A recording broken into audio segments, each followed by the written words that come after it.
या हनुमान जी हमको रक्षा कीजिए, हनुमान जी हमारी रक्षा कीजिए। हनुमान जी भी आवाज में आकर के जब दोनों में उठा पटक खूब हुआ होने के बाद में फिर हनुमान जी आते हैं, कहते प्रभु अभी आए हो, आप पुकार रहे थे हम तब जबकि हमको उठा के पटक दिए थे। आपका हम उपासक हैं, आपका हम आराधना करते हैं,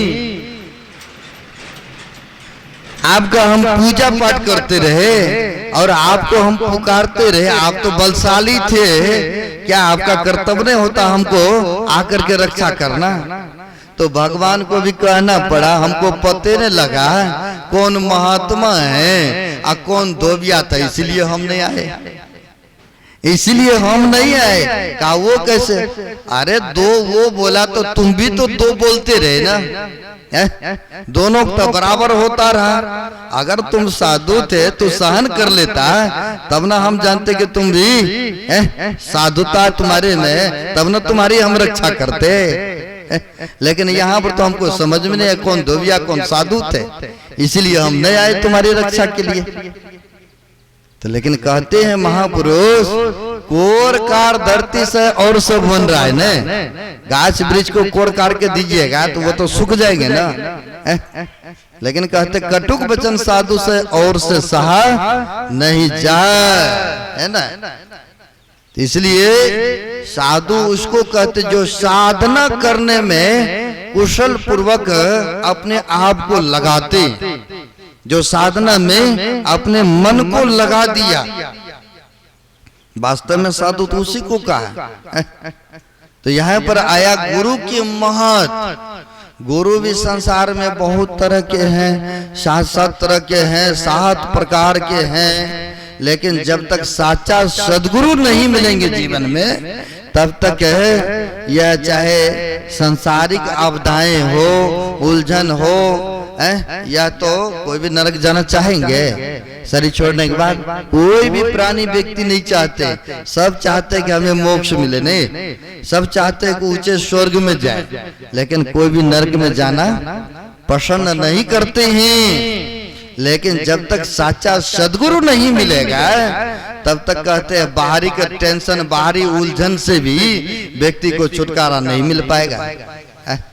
अगर जीवन में साचा सदगुरु हमारे गुरुदेव की तरह मिल जाए, लेकिन शरीर में नहीं है, लेकिन सूक्ष्म रूप में तो सब जगह न है। सूक्ष्म रूप में सदगुरु तो सर्वत्र है। कहा है गुरु और संत में कोई अंतर नहीं होते, जो गुरु है वही ईश है। इस मतलब ईश्वर परमात्मा। कहते ही कि जो ईश्वर है वही गुरु है, उनमें संत और भगवंत में कोई अंतर नहीं होते हैं। लेकिन साचा सदगुरु न होना चाहिए, हमारे सदगुरु जैसे होना चाहिए ना। आप लोगों को सच्ची घटना में दिखा रहा हूं, आप लोग सुने होंगे या पढ़े होंगे, कलकत्ता के एक सुरेश बाबू नाम के थे, सुरेश अग्रवाल, है ना। सुरेश अग्रवाल गुरु महाराज के भक्त थे, गुरु महाराज के प्रति विश्वास और श्रद्धा थे, बहुत भक्ति भजन दान पुण्य में बड़ी आगे रहते थे। लेकिन शरीर है, और शरीर है तो किसी को कुछ हो सकता है ना, रोग व्याधि बीमारी, क्योंकि यह शरीर है व्याधियों रोगियों का घर। संतों ने कहा 72 करोड़ नाड़ी है शरीर में, अब किसको कब क्या हो जाएगा यह क्षण मिनट में कोई पता नहीं है। फिर भी मनुष्य अहंकार सब दिन एक जैसा रहता है? नहीं रहता है। यह समय तो परिवर्तनशील है, तो फिर 2 दिन की जिंदगी पे क्यों अहंकार, क्यों घमंड करे? विनम्र होकर के जितना जी लेंगे, सदगुरु के बताए अनुसार जितना जीवन को यापन कर लेंगे, उतना ही लाभ है ना। अब वह सुरेश अग्रवाल ऐसे थे गुरु महाराज के भक्त, लेकिन ऑटोमेटिक ऐसा लगा कि खाना पीना सोना धीरे धीरे उनके लिए बड़ी अंदर से होने लगा।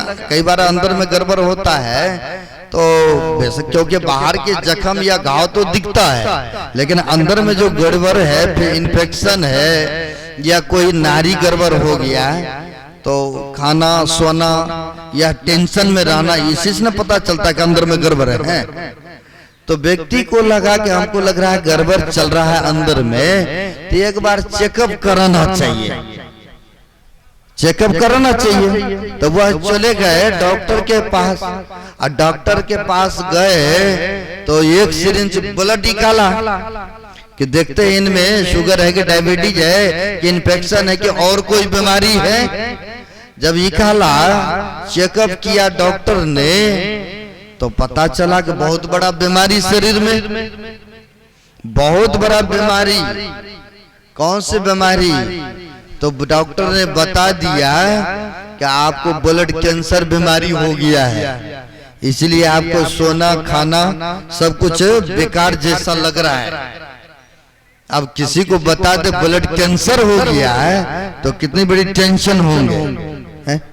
पैसे वाले व्यक्ति थे, यहाँ वहां बहुत इलाज कराए, पटना ले गए, दिल्ली ले गए, पंजाब पीजीआई ले गए, बम्बई लेके चले गए, लेकिन कहीं सक्सेस नहीं हुआ।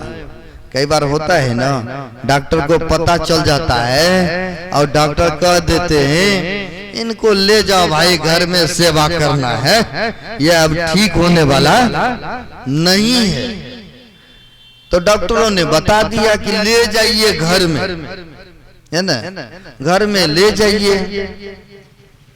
ले आया तो बड़ी चिंता में रहने लगे घर के लोग, परिवार के लोग, और डॉक्टर ने बता दिया ज्यादा दिन के मेहमान नहीं है, मात्र 4 से 5 महीना अगर जीवित रह जाए तो बहुत है ना, बहुत है। अब होता क्या है, फिर भी अपना पाके प्रयास तो करते ही है ना, लोग करते रहा, लेकिन सक्सेस नहीं। घर में आ गए, वह सुरेश अग्रवाल गुरु महाराज के प्रति अटूट श्रद्धा विश्वास, हम लोग तो गा लेते हैं ना कि एक ईश्वर पर अटल विश्वास पूर्ण भरोसा, लेकिन समय आता तो कि इधर उधर भी हो जाते हैं, लेकिन उनको पूर्ण भरोसा था गुरु महाराज के प्रति। अपने परिवार से, अपने बेटे से कहते हैं ले चलो, हमें ले चलो। कहाँ? तो भागलपुर कुप्पा घाट। शरीर जब छुट्टिए जाएगा, डॉक्टर ने जब कही दिया है ले चलो, वहीं छोड़ देंगे गुरु महाराज के चरण में, शरण में शरीर।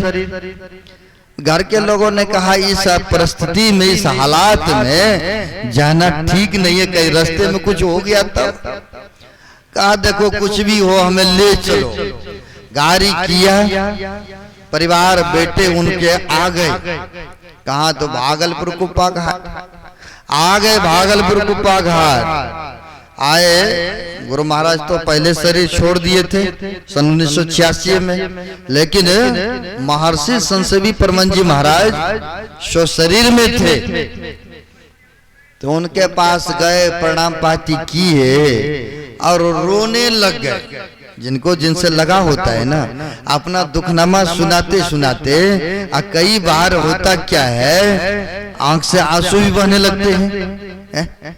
अब रोने लगे, और रोने लगे तो पूज्यपाद ने कहा रोइए मत, कोई बात नहीं, डॉक्टर ने 4 से 5 महीने की मोहलत दिया है ना, आप ऐसे करना, यहीं पर रहना कुप्पा घाट में, और नित्य प्रति नियमित रूप से ध्यान और सत्संग करते रहना।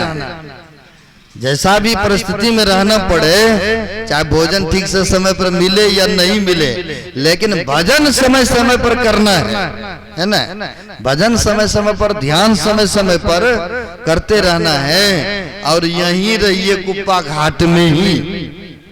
ऐसा कह दिए महर्षि संसेवी परमहंस जी महाराज का आदेश हुआ, तो व्यक्ति के लिए मिल गया रूम, रहने लगे। रोज समय समय पर शाम सुबह दोपहर तीनों टाइम होता है ना सत्संग, अभी भी होता कुप्पा घाट में। समय समय पर आते रहे सत्संग में, समय समय पर आते रहे सत्संग सुनते रहे। और कई बार पूजपात कहीं जाने लगते थे तो वह व्यक्ति आते थे दौड़ करके, हजूर जा रहे हैं। कहा हम न जा रहे हैं लेकिन गुरु महाराज तो यही है, गुरु महाराज के चरण में रहना, ध्यान भजन करना समय समय पर। कई बार होता था कि जब यह व्यक्ति नहीं जाते थे मिलने के लिए तब पूजपात स्वयं आते थे भक्तों से मिलने के लिए, है ना। कई बार लगाव होते हैं ना भक्तों से, आप ही लोग से रिलेशन में लगा होता था, आप फोन पे पूछते हैं कि नहीं बराबर कि कैसे हैं, क्या समाचार है न, या दूसरे मित्र है कई विकट परिस्थिति में होते तो पूछते हैं ना, बार बार पूछते हैं, है ना। हमारे ढोलवज्जा से आए हैं संतोष बाबू, ये भी पूछते रहते, इनकी फैमिली भी पूछते रहे बाबा जी ठीक है ना, है बराबर हाल समाचार लेते रहते हैं। कई बार हम लोग भी कर देते हैं, बड़ी खुशी है, लगाव है। अब होता क्या है, पूजपात भी पूछने के लिए चले जाते थे, देखने के लिए भी है। 2 महीना 4 महीना समय बीता, 2-4 महीना बीता, बीतने के बाद होता क्या है, 5वां महीना आ गए, है ना। ध्यान सत्संग करते हुए आश्रम में 5वां महीना बीतने को जा रहा है तो मन में हुआ कि शरीर में तो लग रहा है जान आ गया है, ताकत आ गया है, ठीक ठाक लग रहा है, सो ठीक ठाक लग रहा है तो क्यों नहीं एक बार जाके डॉक्टर से चेकअप करना चाहिए। उनके मन में हुआ, सुरेश बाबू के मन में। कई बार बीमारी दूर होता है तो आपको खाना पीना सोना सब ठीक होता है ना, सब कुछ आपको महसूस होता है ना कि ठीक लग रहा है। वैसे उन व्यक्ति को ठीक लगा, अपने आप को सोचा एक बार चलते। वैसे भी डॉक्टर ने कहा था 4 से 5 महीने तक ही रहेंगे, ये 5वां महीना बीत भी रहा है, चल रहा है, क्यों नहीं एक बार जा करके चेकअप करना चाहिए। और हमें तो महसूस हो रहा है कि हम ठीक लग रहा हूं। जब गए वह व्यक्ति चेकअप कराने के लिए डॉक्टर के पास ब्लड लिया, ये कोई बनावटी बात नहीं, हकीकत, ये हकीकत बातें हैं।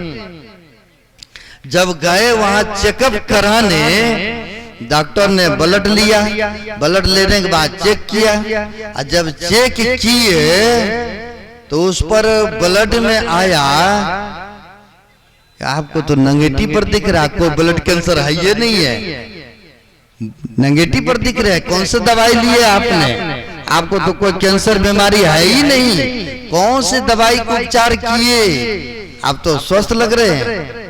तब कहा इन्होंने, सुरेश बाबू ने, हमने सदगुरु महाराज का दवाई लिए और सदगुरु की कृपा है,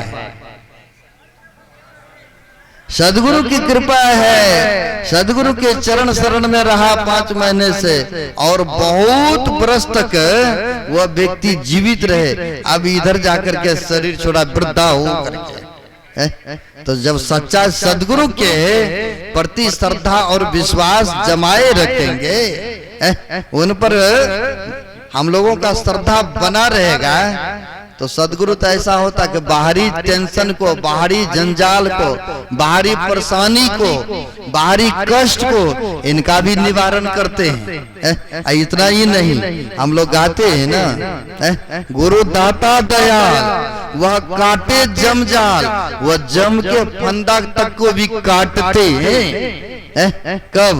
जब भजो सदगुरु, सदगुरु तब, जब सदगुरु के बताए अनुसार ध्यान सुमरन सत्संग करते रहेंगे, अब पंच पापों को त्याग करके रहेंगे, क्या सदगुरु की कृपा नहीं होगा? होते हैं। घर में परेशानी हुई, अब भक्तों को चले गए कुप्पा घाट, अब कुप्पा घाट में गुरु महाराज उस समय सो शरीर में, जिनसे जिनको लगा होता अपना सारा बात सुना देते हैं। तो भगत ने जाके गुरु महाराज से कहा, गुरुदेव बहुत परेशान रहता हूँ, बहुत टेंशन में है, बहुत उलझन में, आजकल हमारे ऊपर दया नहीं है आपकी, है ना, होता है ना टेंशन परेशानी में, आजकल हमारे ऊपर दया नहीं है आपकी, तो गुरु महाराज ने हंसते हुए कहा दया को उल्टा दो, क्या होगा? तो याद ना होगा। कहा याद करोगे तो कृपा ही कृपा है ना।